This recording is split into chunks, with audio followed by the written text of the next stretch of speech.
चिकित्सा विभाग की नियमित पदों पर होने वाली भर्तियों को लेकर इस समय घमासान मचा हुआ है। जी हां, आपको बता दें, लिखित परीक्षा वर्सेस मेरिट और बोनस।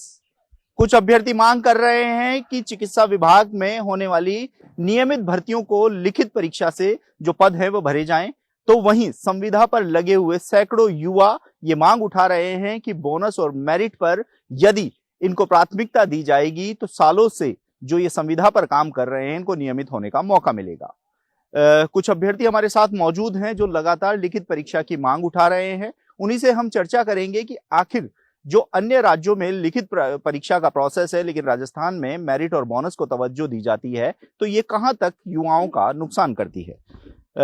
आपसे ही जानना चाहेंगे। देखिए, इस समय मेरिट बोनस वर्सेस लिखित परीक्षा को लेकर एक घमासान मचा हुआ है, क्या कुछ कहना चाहेंगे?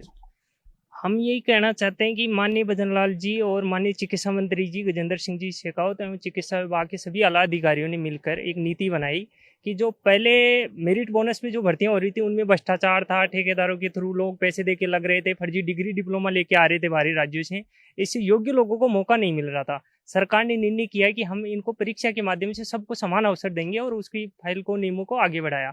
और हमारा परीक्षा कैलेंडर भी माननीय भजनलाल जी सरकार ने जारी किया, भाजपा की डबल इंजन सरकार ने।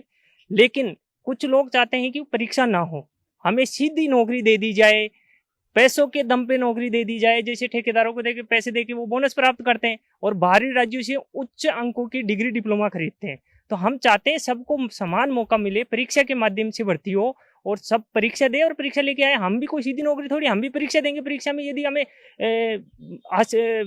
पास होंगे या जो मार्क्स हासिल होंगे उसके आधार पर नौकरी मिलेगी। हमें ये थोड़ी है कि हमें गारंटी थोड़ी है कि मिल ही जाएगी, हम सीधी नौकरी थोड़ी मांग रहे हैं। अब वो लोग उस चीज का विरोध कर रहे हैं। हम चाहते हैं कि परीक्षा के माध्यम से भर्ती हो और जल्द से जल्द नियमों का अनुमोदन हो और शॉर्ट नोटिफिकेशन जारी हो, सिलेबस जारी हो। नियमों का अनुमोदन नहीं होने के कारण हमारा सिलेबस और शॉर्ट नोटिफिकेशन जारी नहीं हो पा रहा है। देखिए, पिछले कुछ दिनों से लगातार ये जो संविदा पर लगे हुए हैं आंदोलन कर रहे हैं, धरने दे रहे हैं। दौसा से जयपुर तक पैदल मार्च भी निकाला। इन युवाओं का कहना है कि सालों से 7,000 के अल्प वेतन पर हम काम कर रहे हैं, तो हमें वरीयता दी जाए, पढ़ाई से अब नाता नहीं रहा है। यदि उनका लिखित परीक्षा होगी तो वह इससे बाहर हो जाएंगे। नहीं साहब, उनके लिए भी सर इन्होंने CSR रूल्स बना दिए, उनमें 5 साल में ये काम करेंगे तो नियमितीकरण का प्रावधान है। दूसरा ये कह रहे कि हमें काफी साल हो गए, काफी साल कहाँ हो गए, 2023 में 27,000 पदों पे, नियमित पदों पे भर्तियां हुई है, वो मेरिट बोनस से हुई है। और उनमें जो वो लग जाते, यदि ये लंबे समय से काम कर रहे थे उनमें क्यों नहीं लगे, ये कहाँ चले गए थे। और तीसरी ये कह रहे जैसे कि हम वहां से पैदल चल के आ रहे हैं। यदि यही संघर्ष है कि लोग धरने देके या हौला मचा के या सरकार को बदनाम करके ही नौकरियां मिलेगी, तो फिर हम भी पढ़ाई छोड़ देते हैं, हम भी ये काम करते हैं। हम इतने दिन ये देखते थे कि धरना देके या हौला मचा के, इसे भीड़ दिखा के नेता बनाया जाता है, या एक अच्छा नेता वो माना जाता है कि जो अच्छा धरना कर लेता है या लोगों की भीड़ होती है। लेकिन जब भीड़ से और धरनों से, हल्ला मचाने से ही नौकरी मिलती है, तो फिर हम भी ये पढ़ाई छोड़ देते हैं। जो हमारा संघर्ष नहीं दिख रहा है इनको, 2-2, 3-3 साल से 12-12 बजे तक किताबों में लोग पढ़ते हैं, सरकारी कॉलेजों से पास आउट होके आए हैं, उन लोगों का चयन नहीं हो पा रहा। और जो बाहरी राज्यों से डिग्री डिप्लोमा खरीद के लेके आ रहे हैं उनका चयन हो रहा है।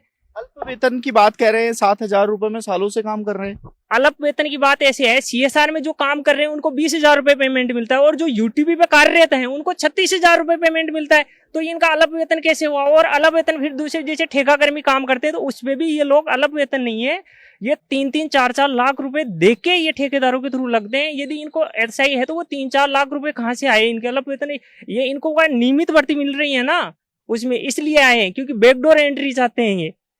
और इनको कोई अल्प वेतन नहीं है। जब 36,000 अल्प वेतन होता है कि UTP के थ्रू काम करने वाले सभी को 36,000 रुपए मिलते हैं और CSR के तहत जो लोग हैं उनको 20 से 22,000 रुपए मिलते हैं।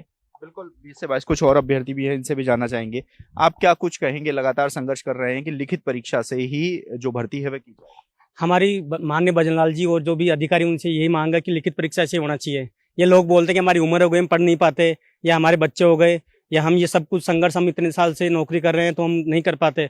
तो उनको ये चीज़ समझनी चाहिए कि जो एक अभ्यर्थी जो प्राइवेट हॉस्पिटल में काम कर रहा है, जो प्राइवेट हॉस्पिटल में काम करे वो भी काफी टाइम से, उनसे भी कम अल्प वेतन में, उनसे ज्यादा हार्ड ड्यूटी, उनसे ज्यादा ICU में, क्रिटिकल केयर में काम को लोग कर रहे हैं।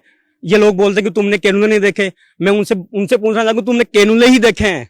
उन्होंने ओनली कैनुले ही देखे हैं, यही देखे हैं। जो एक जाके आप किसी प्राइवेट हॉस्पिटल में काम करने वाले के जाके पूछो, अगर वो 10,000 की नौकरी कर रहा है तो उसको प्राइवेट हॉस्पिटल को 1 लाख रुपए कमा के देने पड़ते हैं, तब जाके वो 1,10,000 की नौकरी कर पाता है वहां पे। वो कितने क्रिटिकल केयर आईसीयू में काम करता है, उनको ये चीजों का बिल्कुल अंदाजा नहीं है। और ये लोग बोलते हैं कि हमको तो कि सरकार अल्प वेतन में काम करवा रही है। तो भाई सरकार तुम्हारे घर नहीं गई थी अल्प वेतन में काम करवाने के लिए, तुम सरकार के पास आए, तुमने ठेकेदार को पैसे दे के लगे थे। और ये लोग बोलते हैं ना कि हम एग्जाम दे के लगे हैं, सर इन्होंने एग्जाम दिया ही नहीं है। 2011 के बाद में कोई भी एग्जाम नहीं हुआ। 2017 में जब वैकेंसी आई तो 2018 में परमानेंट हो गए वो लोग। तो हमारे पास कुछ डाटा है, हमने RTI लगाई थी सरकार पे, तो सरकार ने बोला कि समस्त मेडिकल कर्मचारियों के नर्सिंग अधिकारी की कुल संख्या कितनी है। तो उन्होंने बोला कि हमारे पास 1617 ही बंदे हैं जो NHM में लगे हुए हैं, जो 2025 में मार्च में लगे हैं। उनके पास अभी 1 साल का एक्सपीरियंस भी 25 मार्च को होगा। आज की डेट में उनके पास 1 साल का एक्सपीरियंस भी नहीं है, तो लोग किस आधार पे एक्सपीरियंस की मांग कर रहे हैं। और जब सरकार बोल रही है कि जो 108, 104 और NHM 104, 108 और जो भी 108, 104 के कर्मचारी है वो हमारे कर्मचारी नहीं है, तो किस आधार पे सरकार को ब्लैकमेल कर रहे हैं वो। सरकार उनको अपना कर्मचारी ही नहीं मानती, सरकार के वो लोग ही नहीं है, तो सरकार उनकी बात सुनी क्यों रही है। हटाओ, उनको टर्मिनेट करो। और युवाओं की फौज बैठी है, उनकी जगह दूसरे लेने के लिए तैयार बैठे हैं। लेकिन कहीं ना कहीं ठेकेदारों और इनकी मिलीभगत है, सरकार के ऊपर दबाव बना के उनको धरने हड़ताल करने की चेतावनी दे रहे हैं। तो मैं सरकार से निवेदन करना चाहूंगा कि इनकी दबाव में, उनकी झूठी बातों में, उनकी ये भावना में ना भागे और युवाओं के जो रात दिन किताबों में संघर्ष कर रहे हैं। और मैं ये कहना चाहूंगा कि एक आज एम्स नंबर 1 पे क्यों है, क्योंकि एम्स वहां पे क्वांटिटी पे कभी ध्यान नहीं देता, वो क्वालिटी पे ध्यान देता है। अपने यहाँ राजस्थान में ये दिक्कत है, यहाँ पे क्वालिटी पे ध्यान बिल्कुल नहीं दिया जा रहा है। यहाँ पे ओनली क्वांटिटी, भीड़ इकट्ठी कर लो, मजदूर लाके इकट्ठे कर लो। अगर संघर्ष का क्राइटेरिया, अगर कटोरा लेके भीख मांगना ही संघर्ष का क्राइटेरिया रह गया, तो कल 3 लाख युवा आके सड़कों में बैठ जाएंगे कटोरा लेके। अगर पैदल यात्रा लेके भीख मांगने से अगर नौकरी मिल रही है, तो मैं कितने युवाओं को लाके भीख मांग के नौकरी दिलवा दूंगा। भीख मांगने से नहीं, अपनी संघर्ष से, अपनी मेहनत से और अपनी पढ़ाई से नौकरी मिलती है। बिल्कुल, संघर्ष, मेहनत और पढ़ाई बहुत जरूरी है। फार्मासिस्ट अभ्यर्थी भी मेरे साथ मौजूद हैं। आप क्या कुछ कहना चाहेंगे? लगातार सरकार पर दबाव बनाने का कोशिश की जा रही है कि मेरिट और बोनस से ही भर्ती की जाए। सर, जैसा कि हमारी पिछली भर्ती फार्मासिस्ट की 2012 में हुई, वो परीक्षा के माध्यम से कंप्लीट कराई गई। उसके बाद में इन्होंने 2018 में निकाली। उसके बाद में इन्होंने एग्जाम के बेस पे उसका नोटिफिकेशन निकाला। 5 बार उसको आगे खिसकाते हुए बीच में कोरोना आ गया। तो इन्होंने कोरोना का हवाला देके या ठेकेदारों के दबाव में आके इन्होंने, सरकार ने बोला कि 1 टाइम के लिए इसे हम मेरिट और बोनस पे करवा रहे हैं, आगे से तुम्हारी परीक्षा के माध्यम से होगी। हमारे पास उसका DOP भी है कि 1 टाइम के लिए इसे करवा रहे हैं, उसके बाद में तुम्हारी एग्जाम बेस पे ही होगी। तो सरकार से हमें ये निवेदन है कि परीक्षा के माध्यम से भर्ती हो, तो हमारे सभी साथी इसमें परीक्षा में भाग ले पाएँ। और या तो इसमें ठेका के माध्यम से, या तो वो डायरेक्ट 10, 20, 30 बोनस से वो ज़्यादा अंक ला पाते हैं। और परीक्षा के माध्यम से यदि भर्ती होती है तो सभी अभ्यर्थी इसमें बैठ पाएंगे। और या तो वे ठेकेदारों को पैसा दे के इस SMS में या और भी कहीं लग पाएंगे। मेरा खुद का, मैं SMS से पास आउट हूँ, और जब मैं लगने की कोशिश करता हूँ वहाँ, तो ठेकेदार या तो पैसे मांगते हैं, डायरेक्ट ऐसे कोई नहीं लगाते, ना तो कोई एग्ज़ाम, ना कोई इंटरव्यू, कोई ऐसा कोई सिस्टम नहीं है। तो हम जब से तैयारी कर रहे हैं, और मैं खुद अभी एम्स में मैंने एग्ज़ाम दी है, तो वहाँ 100 वैकेंसी या ज़्यादा से ज़्यादा 150 वैकेंसी। अभी मेरी एम्स में 154 रैंक थी, वहाँ भी मेरा सिलेक्शन नहीं हो पाया। तो यदि राजस्थान में एग्ज़ाम बेस पे होगी तो हम सभी का उसमें चयन हो पाएगा। अभी यूपी में आई है 560 पदों पर फार्मासिस्ट की वैकेंसी, जो परीक्षा के माध्यम से होगी। और अभी सितंबर में जो MP में वैकेंसी आई थी फार्मासिस्ट की, 316 पदों पर ऐसे वैकेंसी आई हुई है, वो एग्ज़ाम के माध्यम से कंडक्ट हो चुकी है। और यदि 4th ग्रेड की भी राजस्थान में भर्ती परीक्षा के माध्यम से होती है, तो फार्मासिस्ट की भर्ती परीक्षा के माध्यम से क्यों नहीं होती, वो बोनस और मेरिट के आधार पर क्यों होती है। तो हमें सरकार से ये निवेदन है कि वो परीक्षा के माध्यम से भर्ती हो, तो सभी अभ्यर्थी इसमें भाग ले पाएँ और सभी को इसमें लाभ मिले। बिल्कुल, देखिए, परीक्षा से अगर भर्ती होती है तो सभी को एक समान अवसर मिलता है अपनी योग्यता दिखाने का, नौकरी पाने का।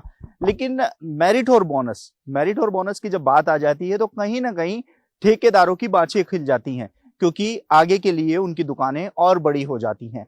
ऐसे में दोनों ही धड़े अपनी अपनी मांग उठा रहे हैं। एक तरफ बोनस और मेरिट की मांग हो रही है, तो एक तरफ वो अभ्यर्थी खड़े हैं जो सालों से तैयारी कर रहे हैं और सरकार की ओर आस लगाए बैठे हैं कि वह नियमित भर्ती को लिखित परीक्षा से कराएंगे ताकि सभी को समान अवसर मिले।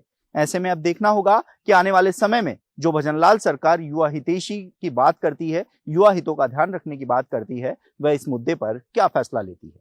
आप देखते रहिए एजुकेशन नगरी। मैं हूं ललित वर्मा।